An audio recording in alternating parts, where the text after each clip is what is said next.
आजाद बोल इंडिया आप देख रहे हैं रात 10 बजे का बुलेटिन। दुनिया भर की खबरें यहां आपको मिलेंगी, तमाम खबरें जो आज दिन भर पूरी दुनिया में घटी। फिलहाल बड़ी खबर से शुरुआत करते हैं। ईरान ने शायद परमाणु हथियार यानी कि न्यूक्लियर वेपन हासिल कर लिया है। ये बहुत बड़ी खबर है और इस खबर की खुशबू ईरान से ही उड़कर आई है।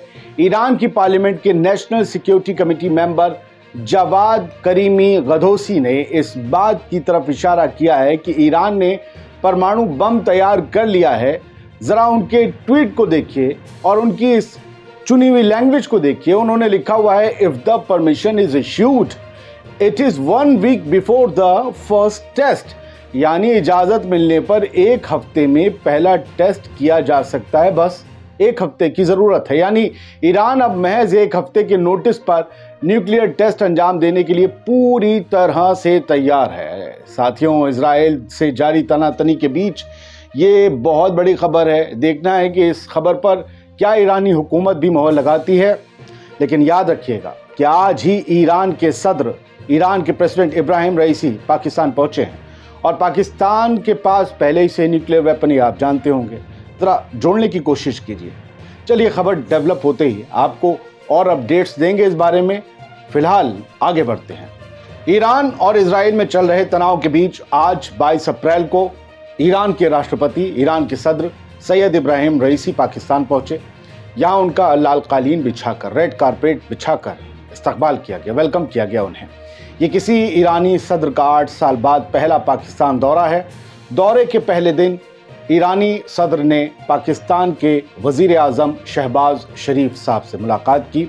मुलाकात के दौरान दोनों नेताओं ने दहशतगर्दी से निपटने में एक दूसरे का साथ देने का मुआहदा किया।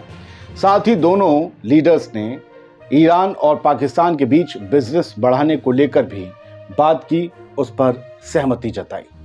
ईरानी सदर पाकिस्तान के वजीर आजम शहबाज शरीफ के अलावा प्रेसिडेंट आसिफ अली जरदारी और आर्मी चीफ आसिम मुनीर से भी मुलाकात करेंगे। इसके अलावा वो कई सूबों के चीफ मिनिस्टर, बिजनेसमैन और कई अफसरान से भी मिलेंगे। इससे पहले याद रखिएगा कि जनवरी में दोनों मुल्कों के बीच तनाव बढ़ गया था, जब दोनों ने एक दूसरे पर किए हमलों को दहशतगर्दी के खिलाफ कार्रवाई बताया था। तानातनी इतनी बड़ी थी कि दुनिया को लगा था कि ईरान और पाकिस्तान में जंग छिड़ जाएगी।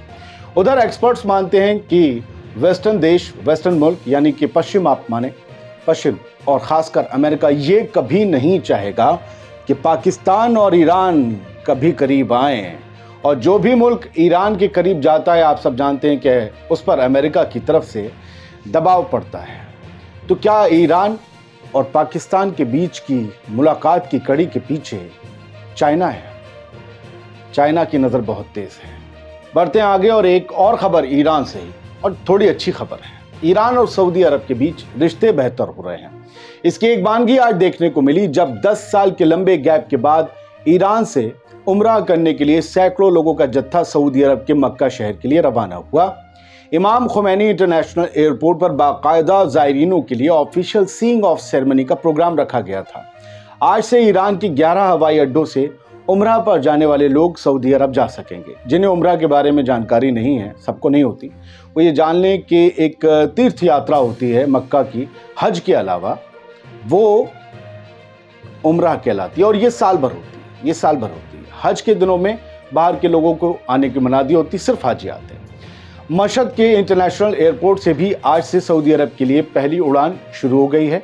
वहीं ज़ायदान, अहवाज, तबरीज़, यज़्द, किरमान, बंदर अब्बास, सारी, इस्फहान और शिराज समेत दूसरे बड़े शहरों के हवाई अड्डे अगले दिनों में एक एक उड़ान मक्का के लिए या जद्दा के लिए शुरू करेंगे। इस साल कुल 5,720 ईरानी उम्रा करने सऊदी अरब जाएंगे। कुछ दिनों से ईरान की खबरें सर फहरिस्त आ गईं तो ऐसा लगता है जैसे गज़ा पीछे रह गया, लेकिन गज़ा की खबर सबको हिला देगी, क्योंकि ईरान की खबरों के पीछे बेस भी तो गज़ा ही है।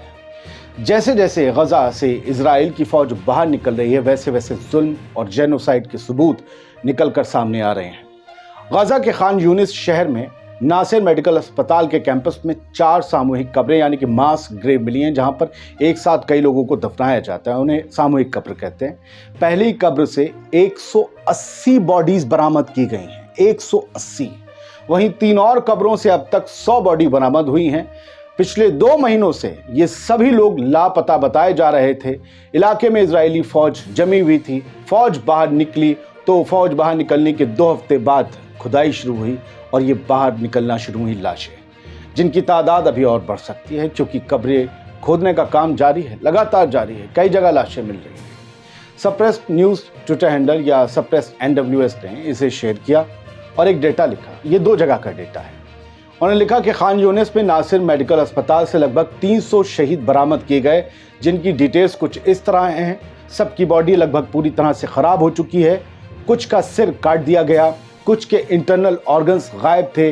बॉडीज़ पर जुल्म और मारपीट के निशान हैं। उनको हथकड़ी लगाई गई, जिप बांधी गई, फिर मार डाला गया। अगला पार्ट में पढ़ूं तो मैं बता दूं कि ये इनके हवाले से पढ़ रहा हूं, मेरा कोई दावा नहीं है, लेकिन रोज़ तस्वीरें और वीडियोज़ आ रहे हैं।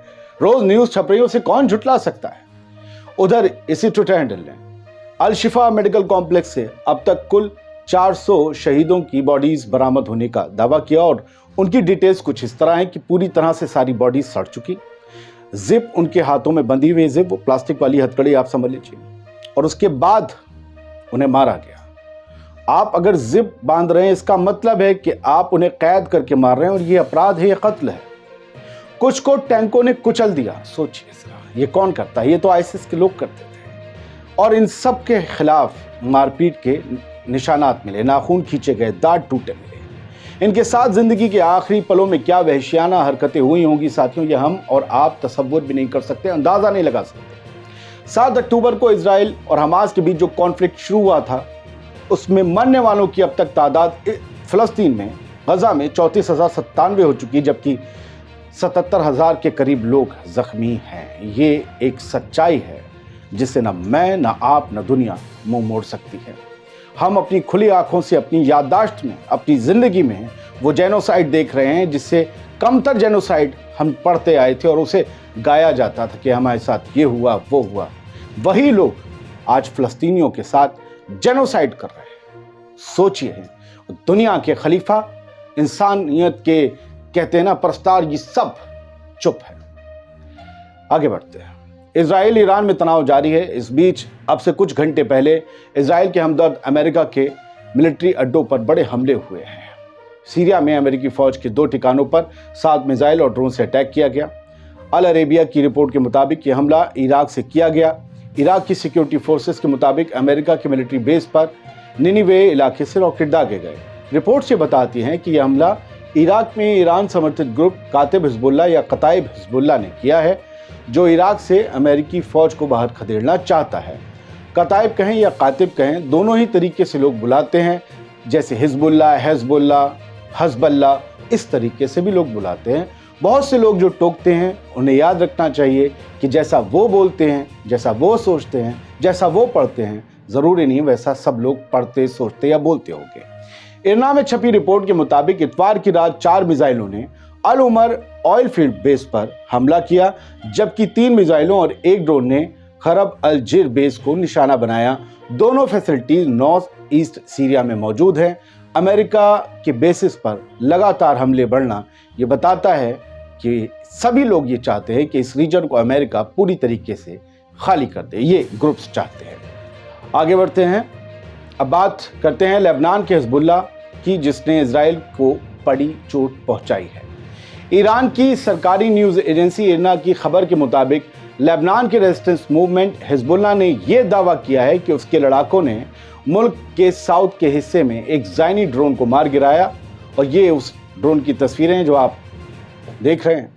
लेबनान के अलमनार टीवी की एक रिपोर्ट के मुताबिक एल्बिट हर्मेस 450 ड्रोन, जो साउथ लेबनान के अल आशिया इलाके में आसमान से एक लड़ाकू मिशन को अंजाम दे रहा था, उसको हिजबुल्लाह ने मार गिराया, आसमान से ज़मीन पर लाकर पटक दिया।